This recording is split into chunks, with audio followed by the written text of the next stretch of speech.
Is up, guys? Chaserase here, and we are back with some of our Hearthstone adventures.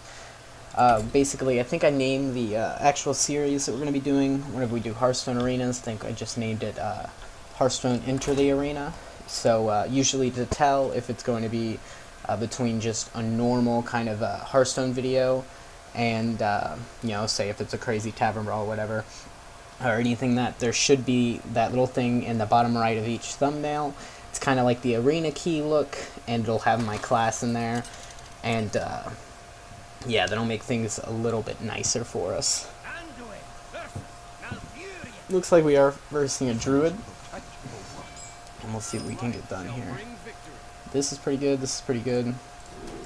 Looks like we actually get to play pretty on curve here, especially with Cabal Courier. Lets us get some kind of worth if we can drop something like that. Oh no. Oh man, Malchus is so good in Arena just because of the fact that legendaries, get out of here. Legendaries can play such a huge part whenever it comes to control of the game. So you allow them to play. This is actually not that good of a play. I don't know if that would have been the best play for me there, because he's going to be able to clear that and then hero power the other one. Yeah, that probably wasn't the best play, to be honest, but we didn't have a whole lot of other plays to make there. That was my bad. I definitely should have just healed. That plus the Malchus probably calls are in there. But I do have a few things to talk about while this game goes down. I feel like that was a pretty big waste. If we drop Toxic Sewer Ooze, we actually get some pretty big worth off of it. Either we basically lose the value in his turn here, by him wanting the hero power to get rid of it. Ooh, he's gonna play a taunt up, okay. Now here's what we're gonna do, right? We can easily make this guy actually a pretty formidable foe, and we can play, you know what, we'll play, nah, she gets defeated too easily. No, I don't think that's really worth. I think if we play him, yeah, I think that's our best play. Mainly because we're trying to lead that taunt to attack into that, because he's going to go like, okay, this is actually a good trade, because not only can I trade this off, but I still keep this 3-1 out in the field. That he doesn't really have anything easy to deal with it. That's not good. I was hoping he'd go with 1-2. That's also not very good. So he gets an easy clear there. Thankfully this isn't too bad, because we do have Holy Light. I was holding it for a situation like this. So now we control the board. He did waste a whole lot of his cards. He does still have a pretty decent amount of cards in his hand though. So basically we're just trying to come back from that early issue. That's what I thought. I thought she might have been an elemental. I don't know if we're going to get a whole lot of worth out of her though. Let's see here. We're going to see if we can't get a pretty easy... Karakazam isn't a bad card. Devour Mind's okay. Kirin Tormage gives us another minion to play. Oh wait, it actually starts making noise? Oh wait, no. Okay, I don't know. Kirin Tormage is...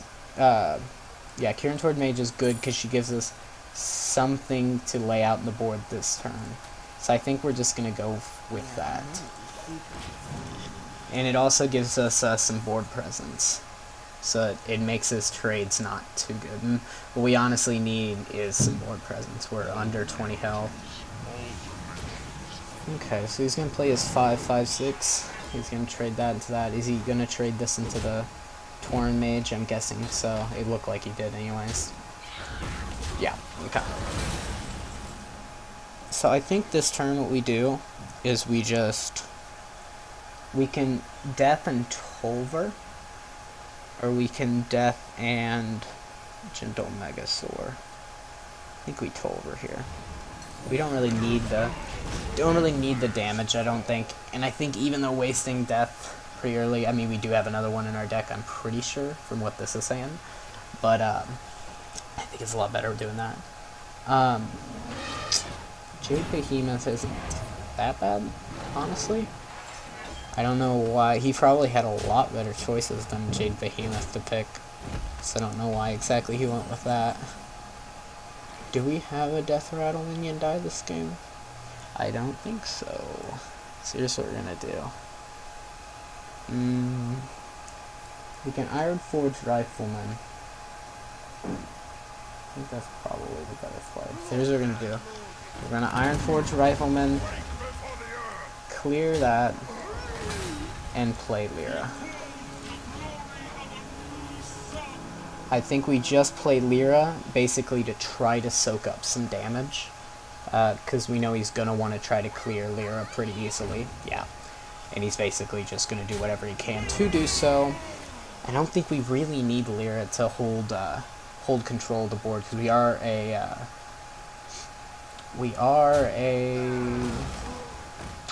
a priest with the ability to actually heal.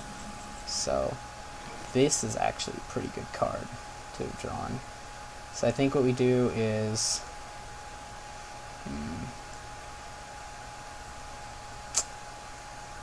if we play this, attack into that, heal that, this thing still dies to that, so. But it kills anything. Yeah.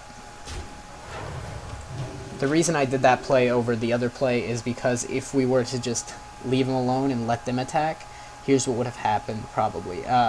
He would have traded with one of the 3s and then just hero powered to clear it. What do you get rid of? Power Word, Shield, and Potion of Madness. That's not too bad. Arthas is so cute. Okay.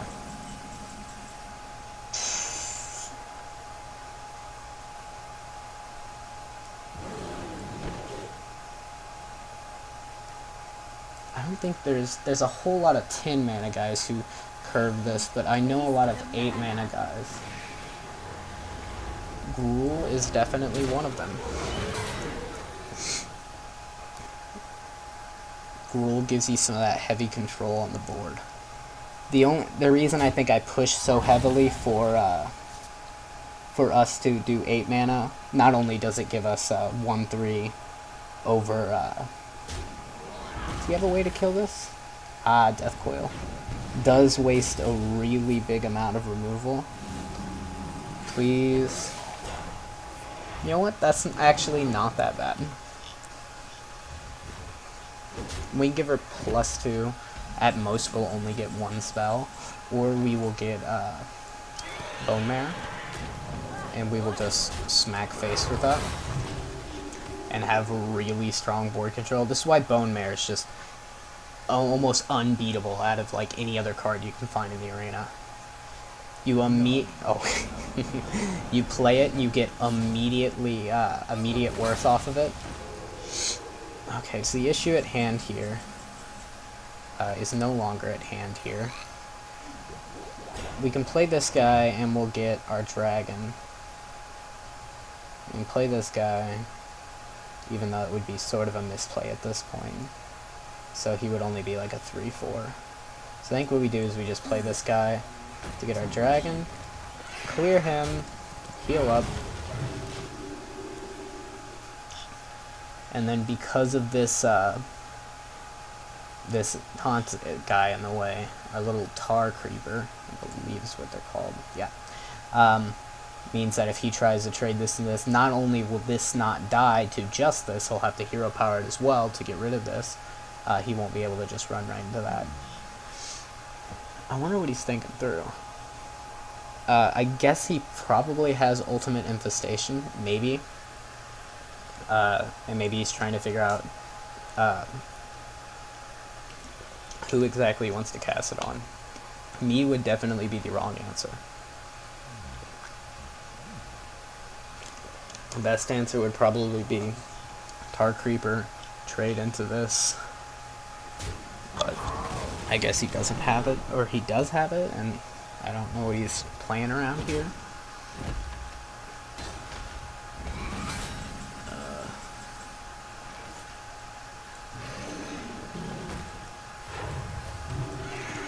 We'll heal this guy up first, just because I don't want him to end up dying.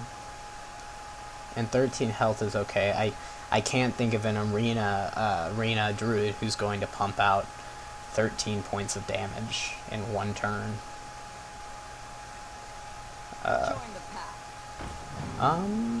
Oh wow. He didn't even actually have a beast. This is a really weak turn by him. Let's see here. So we take another thing of damage, but now we're healing ourselves every turn.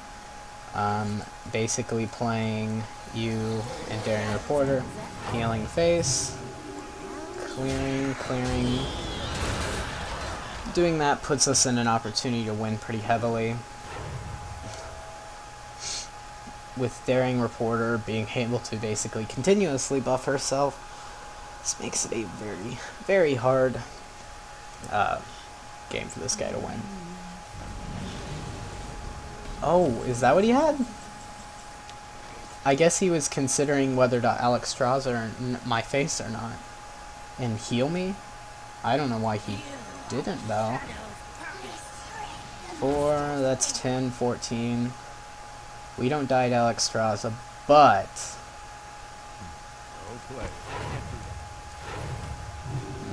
I'm really, let me think. 8.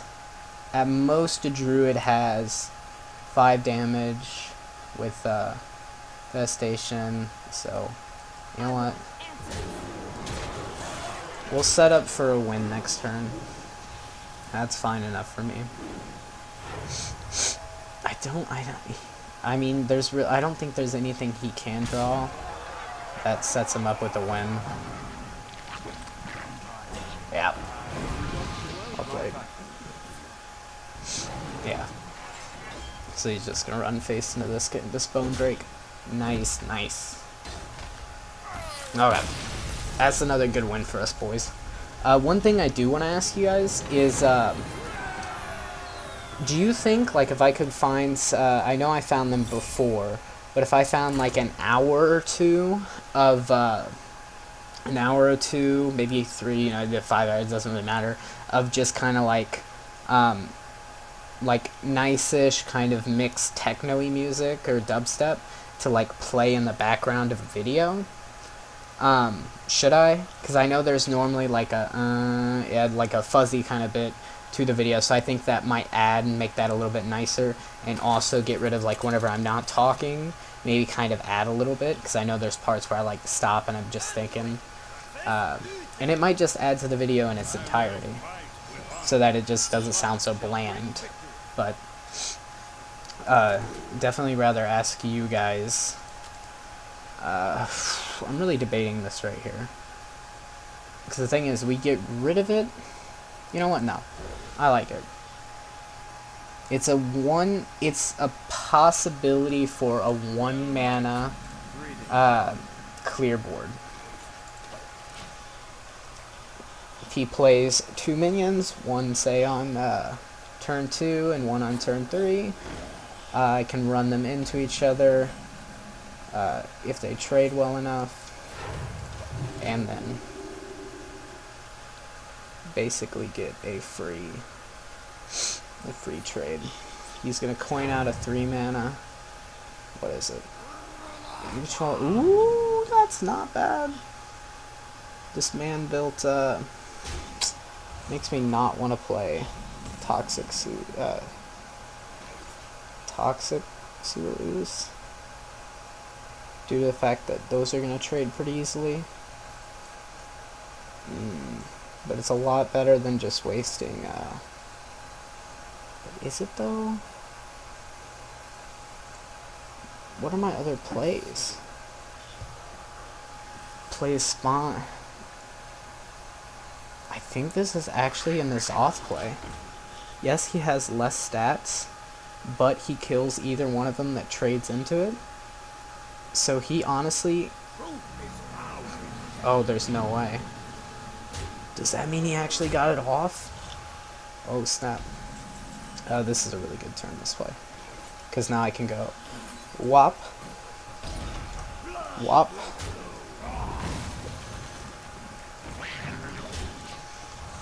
And we'll clear him before he has any life to lifesteal off that. And I don't really matter if this Nisoth dude dies.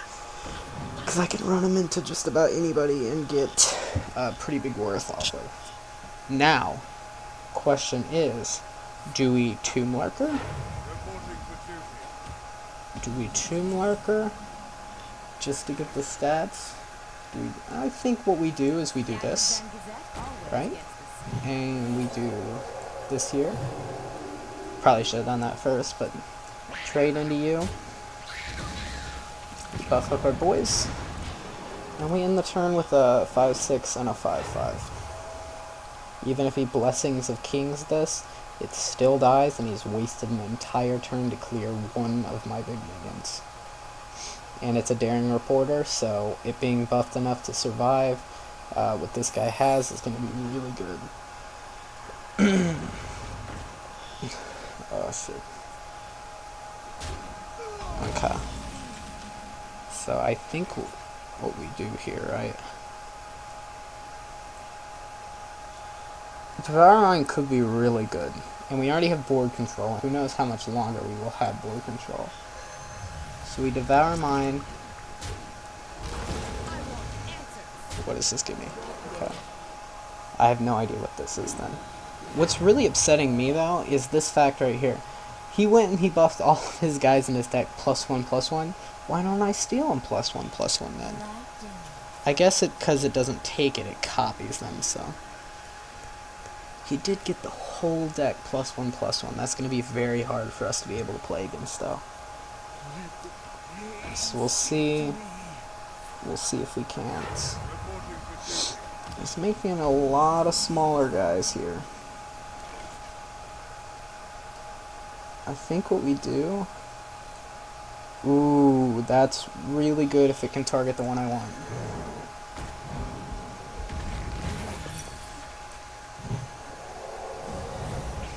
That's actually even better. Let me think. What we want to do here, right? Heal him up. We clear this. Yes, this and this, both easy clears for this man now, but we do clear that and keep two guys on the board. He's gonna run this guy, I'm guessing, into the Toxic Ooze.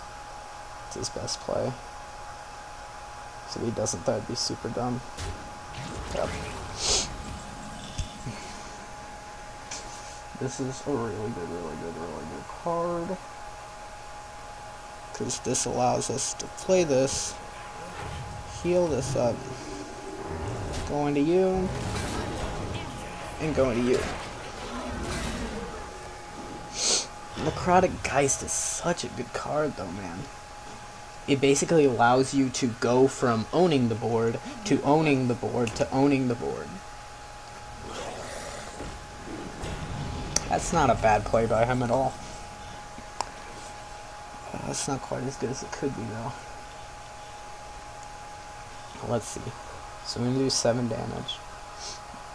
So we're going to go with this. He is a paladin, so the clear might be kind of scary. So what I'm going to do is probably taunt up with a pretty healthy taunt. Heal. Right? And go face. That's really good if he does have Consecrate. Trying to play around Consecrate. Even Equality Consecrate would be not the best for us, but it would cost half his turn, and we still, because we are playing this bigger priest, still gives us some pretty good control. Guessing this is also a Spike Ridge Steed, yeah. Is this game?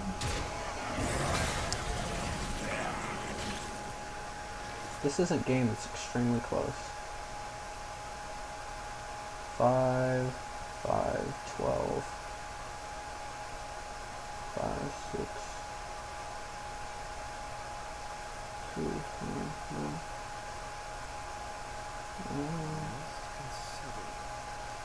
I think 9, 10, 11, 12. Yeah, this game. I don't know why it took me so hard to, or so long to find it.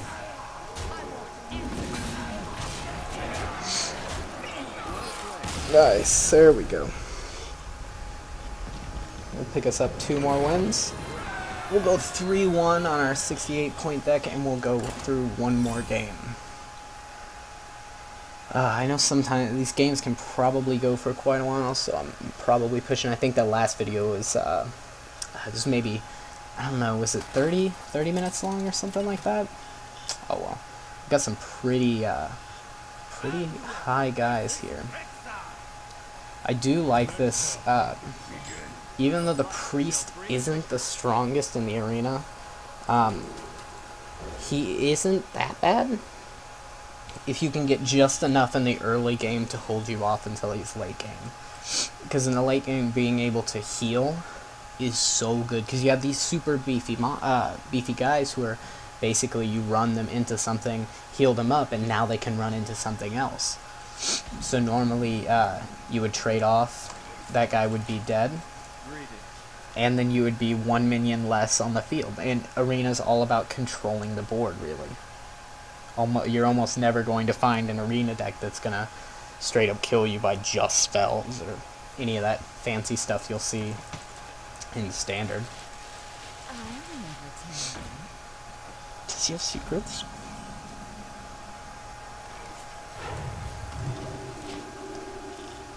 He has secrets, so it's not a bad card. He plays it and he gets a 2-3. Still not that good. There's a lot better cards you could get than Secret Keeper. I mean, it's a 1-drop, but I mean, I don't have a 1-drop, I just have a lot of pretty decently statted 2 and 3 drops. Let's see here. Does he have a card to play for 2 mana? You definitely don't want to just hero power. You also don't want to do that either. I would have probably held Voodoo Dog. Nah, he is a, I think that's a better play. We're almost never going to find a great use for Rifleman, so being able to take 2 damage off of the board is pretty good. I don't know what this could possibly be. We will do that, though. A 4/5 for 4. Plus draw a card. It basically play Chill Wind Yeti plus draw a card. So that's not that bad. What could this secret be? Snakes we're not too worried about. What else are we not too worried about?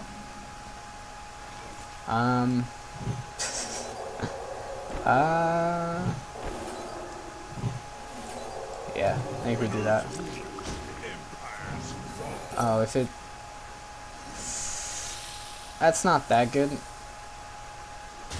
for either of us, really. I mean, sure, he trades it in to our 4-3, or our 3-5, but with the cards he has right now, he still cannot completely clear our board.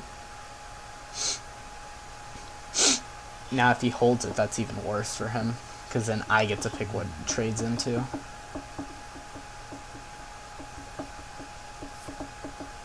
That was pretty risky. And I don't know if I would use that either. That's like a 3 mana, just... Oh man, I don't know about all that. This is actually a pretty good card for us. This is also a pretty good card for us. I think we go with this just because it's got the best stats out of anything in our hand, really. Sure, Poisonous basically is a Infinity 5 whenever it comes to minions, but... Ooh. Yeah, but that's like overly costed. So here's what we're gonna do. We're gonna We're gonna hit you and heal. Yeah, it costs more, but I think it's still worth. He plays a 5/7, pretty beefy guy, and we clear him and somebody else on the board. Ooh, that's also pretty bad.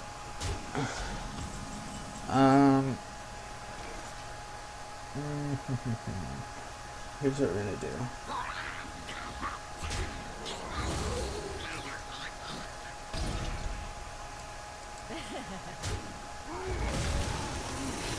Okay, I'm actually happy I did that first.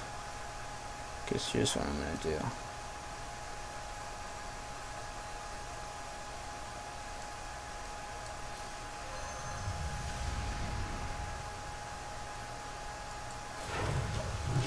Okay.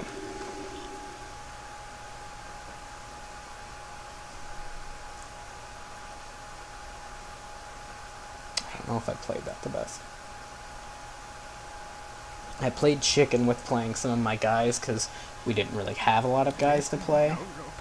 So it was kind of scary. That's not that bad. Let's see.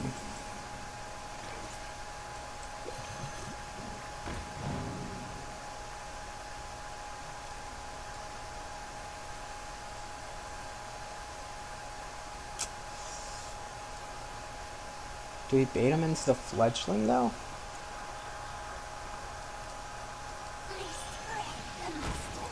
Nah, I don't think we do. The only problem with this is he easily clears board either way. So as kill each other off. That's fine. Easily clears board either way and has 9 mana to play with. I don't think he's gonna have that many big guys to fight. Because, you know, I'm the one playing priest here. Okay. So he knows I'm gonna have to kill off guys no matter what. What he doesn't know, though, is that I'm going... Oh, God. I want to do this just to see, like, what exactly I can get. I think what we do is we can't necrotic in Holy Nova. Do we do this? Do we risk not healing? You know what, like I said, I think 8 mana is actually a lot better for us. Hell yes! 8 mana for the win. 8 mana gives us so much more than 10 mana could. So much more. And I think this is why. For 10 mana, I'm trying to think, 10 mana, you've got like a large amount of golems that you normally get. So giants and stuff like that. I think that's what you're mainly going to get whenever it comes to that much. So here's what we're going to do. We're going to... Sadly, that kills that. So what we're going to do is... I hate that so much. I hate that so much, dude. Obviously, we have to do this. Obviously, we just have to. We can kill this turn. 5 mana. We can also play Reporter on a clean board. So, yeah.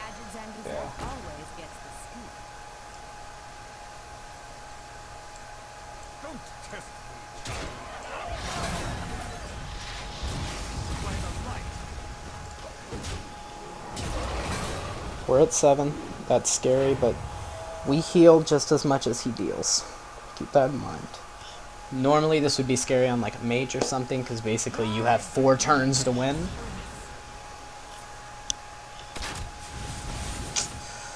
Okay, here's what we're gonna do. Necrotic Geist, Fledgling, clear, hit face. Maybe I shouldn't, maybe I should have healed there instead of Vicious Fledgling, but I'm scared. He said Astounding. That was my bad. I shouldn't have Vicious Fledgling. I should have played safer. Well played. Well played. I missed it that I played too aggressive. If I wouldn't have played Fledgling, I could have healed. He would have only gotten 2 dogs.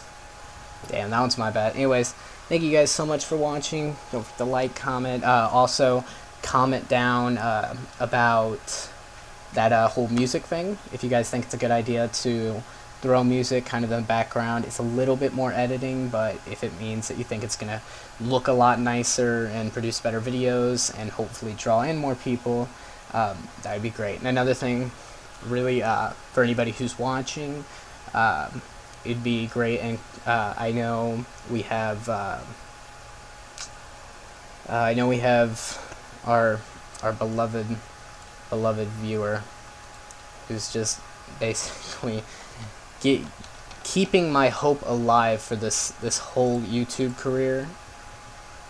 And if it wasn't for him, I would probably cry myself to sleep every night.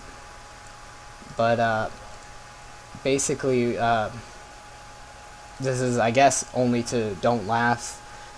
When I guess anybody else who ends up running into this video, there's any way you guys think to kind of get the YouTube out there. I've been going to a few different Reddit sites, trying different blogs and stuff like that, even collaboration sites to, try to collab with maybe some people with 20 or 300, smaller amounts of subscribers, just to maybe introduce myself to their community and see if their community would like to talk. It's just anything like that, even if it's just telling your friends or post on Facebook, hey, check this guy out.